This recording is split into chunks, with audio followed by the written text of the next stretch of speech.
Next है हमारा number 3, find the following sum, निम्न योगफल ज्ञात कीजिए। अब देखिए, ये हमारा जो एपी है सोल्यूशन में आते हैं, ठीक है। तो यहाँ पर क्या है, ये जो नंबर्स गिवन है 1 4 7 10 डॉट डॉट डॉट जो 118 तक एंड हो रहा है, ये सब क्या है, आर इन एपी। अच्छा, क्वेश्चन में तो ये प्लस के फॉर्म में दिया हुआ है, हम कैसे बोल रहे हैं कि दे आर इन एपी? कैसे एपी हम लोग फाइंड आउट करते थे? पहला टर्म हुआ 1, दूसरा क्या है 4, तो 4 - 1 क्या हो गया, 3 हो गया ना, कॉमन डिफरेंस। तो अब देखिए 1, फिर 1 + 3 किया तो 4 आ गया, फिर 4 + 3 किया 7 आ गया, 7 + 3 किया = 10 आ गया। तो ये जो इक्वल टू आ रहा है 1 4 7 10, ये सब के बीच में क्या है, जो डिफरेंस है वो कॉमन है। एकदम चैप्टर के स्टार्टिंग में याद करिए, हम लोग सबसे पहला टाइप का जो सम किए थे वो यही था कि कुछ नंबर्स हम लोगों को गिवन था और हमसे पूछा गया था कि वो एक एपी है या नहीं, ये आपको बताना है। तो हम लोग कैसे फाइंड आउट करते थे कि वो एपी है या नहीं?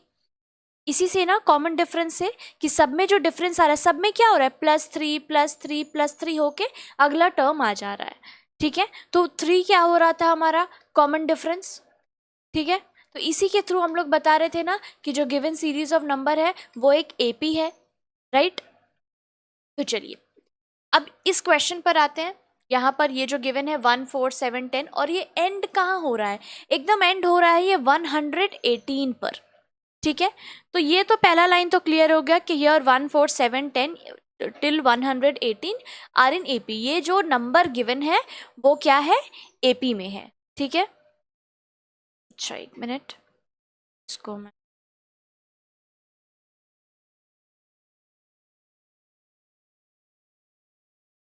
ये बस समझाने के लिए लिखा है, ठीक है। मेन नीचे मैं फिर से यहाँ पे सोल्यूशन लिख रही हूँ, इरेज नहीं कर रही हूँ ताकि बाद में जब आप देखो तो आपको याद आ जाए, ठीक है, कि ये कैसे हुआ है। नोट्स तो आप लोगों को मिलेगा ही। नाउ फिर से लिख रही हूँ, हियर 1 4 7 10, ये कहाँ तक, लास्ट कहाँ तक गया है, 118 आर इन एपी, ठीक है। क्वेश्चन क्या पूछा गया, इनका सम पूछा गया, राइट। फाइंड द सम बोला गया, फाइंड द फॉलोइंग सम, योगफल पूछा गया है इनका। तो सम हम लोग अभी तक कैसे निकाल रहे हैं, क्या क्या फॉर्मूला पढ़े हैं अभी तक हम लोग? सम का फॉर्मूला क्या है, SN n/2, और ये हो जाएगा 2a + n - 1 × d, यही है सम का फॉर्मूला। अब SN यानी कि सम निकालने के लिए हमें क्या क्या चीज़ें चाहिए, हमें A चाहिए, B चाहिए और N चाहिए। अगर ये तीनों हमारे पास आ जा रहा है तो SN हम लोग बहुत ही इजीली निकाल सकते हैं। पर देखिए, जो हम लोग को क्वेश्चन में गिवन है उससे A और D तो हम लोग निकाल लेंगे, बट N हम लोगों को नहीं पता है। क्यों? क्योंकि ये देखिए डॉट डॉट डॉट करके 118 तक एंड हुआ है, लेकिन बीच में कितने नंबर्स है, ये जो डॉट डॉट डॉट दिया हुआ है 10 से 118 के बीच में कितने टर्म्स आएंगे वो हम लोगों को एग्जैक्टली नहीं पता है, ठीक है। और ये नंबर भी मतलब बहुत है, यहाँ पर 10 है और ये +3 +3 +3 करते हुए 118 तक गया है। तो ऑब्वियसली हम लोग ऐसे +3 +3 करके तो काउंट करेंगे नहीं कि n का वैल्यू क्या आ रहा है, ठीक है। तो सिंपल है, जितना फॉर्मूला हम लोगों के पास है उन सब फॉर्मूले को यूज़ करके हमें वहाँ तक पहुँचना है। क्या क्या फॉर्मूला हम लोगों के पास है, एक बार मैं फिर से यहाँ पर रिवाइज कर दे रही हूँ। सम का फॉर्मूला हम लोग के पास है SN, और क्या फॉर्मूला है, TN का फॉर्मूला है, क्या होता है, A + n - 1 × d, राइट। यही दो फॉर्मूला है बेसिकली हमारे पास। और SN को हम लोग ऐसे भी लिखते हैं, SN = n/2 और ब्रैकेट में A + TN, या फिर TN को ही हम लोग क्या बोलते हैं, A + L, लास्ट टर्म जो होता है, ठीक है। अब देखिए इस क्वेश्चन में हमारे पास क्या है, हियर A = 1, पहला टर्म देखिए, ये जो हमारा सीरीज है पहला टर्म क्या है, A = 1 लिख लिया। D अभी हमने निकाला था, 4 - 1 करेंगे तो क्या आएगा, 3, तो D हमारे पास आ चुका है। अब देखिए ये तो क्वेश्चन में गिवन है। अब देखिए एक और मोस्ट इंपॉर्टेंट चीज जो हम लोगों को क्वेश्चन से ही पता चलेगा, जो क्वेश्चन में ही गिवन है। क्या गिवन है? फर्स्ट टर्म और कॉमन डिफरेंस तो हमने निकाल लिया, और एक चीज जो हमें यहाँ पर पता है वो है जो सबसे लास्ट टर्म है। ये जो सीरीज है हमारा, जो हमारा एपी है, वो कहाँ एंड हो रहा है? 118 पे एंड हो रहा है। तो हमारा लास्ट टर्म यानी कि एल हम लोगों को गिवन है 118, है ना। जो लास्ट टर्म है, लास्ट टर्म को हम लोग और क्या बोलते हैं? टी एन बोलते हैं ना। कैसे टी एन? टी एन मतलब क्या? एन क्या है? नंबर ऑफ टर्म्स होता है ना। तो यहाँ पर हम लोगों को पता नहीं है कि कितने नंबर में जो हमारा 118 है वो आएगा, तो एन का वैल्यू हम लोगों को नहीं पता है, ठीक है। लेकिन और जब भी बेसिकली हम लोग कोई भी अगर एपी लेते हैं और हमें पता नहीं है कि वो कहाँ एंड हो रहा है, तो हम लोग उसको क्या लेट करते हैं कि मान लेते हैं कि वो एन नंबर ऑफ टर्म्स तक वो जो सीरीज जाएगा। तो वही हमारा टी एन होता है, जो हमारा लास्ट टर्म होता है, राइट। तो टी एन या एल अगर हम लोग उसको बोल दें तो उसका वैल्यू हमारे क्वेश्चन में ही दिया हुआ है। क्या दिया हुआ है? 118। ऑलराइट, अब देखिए ये इंफॉर्मेशन हम लोगों के पास है। T N is equal to 118, ये हमारे पास है। अब टी एन का फॉर्मूला हमें पता है ना, क्या होता है?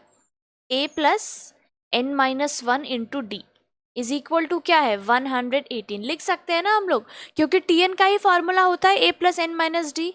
ऊपर अभी लिखा है A plus N minus one into D, ठीक है। अब क्या है, जो जो वैल्यू हमें पता है वो पुट कर देंगे, और जो वैल्यू हमें नहीं पता है वो इसे हम लोग फाइंड आउट कर लेंगे। ए का वैल्यू क्या है? 1। एन तो हमें पता नहीं है भाई क्या है। डी का वैल्यू क्या है? 3। जो पता है वो लिख लेंगे सिंपली एकदम। अब ये 1 को हम लोग उस तरफ भेज देंगे, और 3 से जब इसका मल्टीप्लाई करेंगे तो ये आ जाएगा 3n माइनस 3, और यहाँ हो जाएगा 118 माइनस 1, है ना। उधर +1 में है, इधर आया तो -1 हो गया। अब 3n इक्वल टू 118 में 1 जाएगा, कितना बचेगा? 117, और यहाँ ये -3 में इधर आएगा तो क्या हो जाएगा? +3 में आ जाएगा। तो 3n इक्वल टू 117 में 3 ऐड होगा तो कितना हो जाएगा? 120, है ना। अब यहाँ से n का वैल्यू क्या आ गया?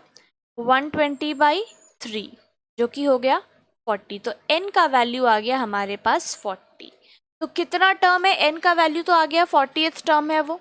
लेकिन क्वेश्चन में क्या पूछा था? फाइंड द फॉलोइंग सम।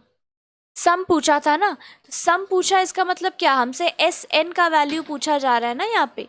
और अब हमें पता चल गया है कि n इज इक्वल टू 40 है, ठीक है।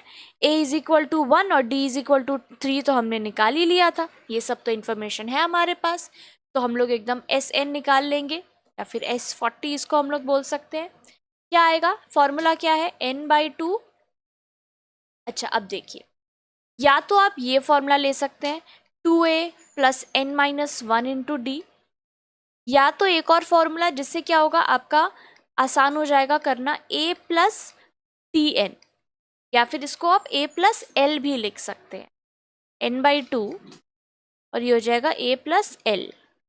क्यों हम लोग टी एन और एल का फॉर्मूला यहाँ पर लेंगे? क्योंकि हमें ऑलरेडी पता है यहाँ पर कि टी एन का जो है वो वैल्यू 118 है ना। क्वेश्चन में गिवन है ना, अभी हमने ऊपर लिखा है टी एन का वैल्यू 118, ये रहा, है ना। तो इसीलिए हम लोग क्या करेंगे, हमारा ऑलरेडी ऊपर हम लोग इतना सॉल्व कर चुके हैं ना, तो यहाँ आसान हो जाएगा। तो S N is equal to n/2 bracket में a प्लस टी एन, यही फॉर्मूला पुट करते हैं। n का वैल्यू अभी हमने निकाला, क्या निकाला? 40 पुट कर देंगे। a का वैल्यू 1 है और टी एन का वैल्यू क्या था? 118। बस अब इसको सॉल्व कर लेंगे। 2 को जब इससे करेंगे तो ये हो जाएगा 20, और 118 प्लस 1 जब हम लोग करेंगे तो ये आ जाएगा 119। अब 119 में जब हम लोग 20 से मल्टीप्लाई करेंगे, कहाँ गया?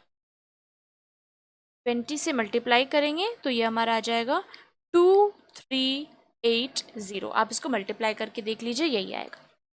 बस यही पूछा गया था, फाइंड द फॉलोइंग सम। हमसे एस एन पूछा गया था, तो एस एन का वैल्यू क्या आ गया? 2380, या फिर आप इसको S40 भी लिख सकते हो, क्योंकि n का वैल्यू आ चुका है ना हमारे पास। आंसर लिख दीजिएगा, हेंस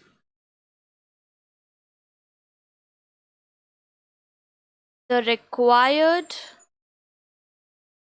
sum is 2380. यही है हमारा क्या आंसर.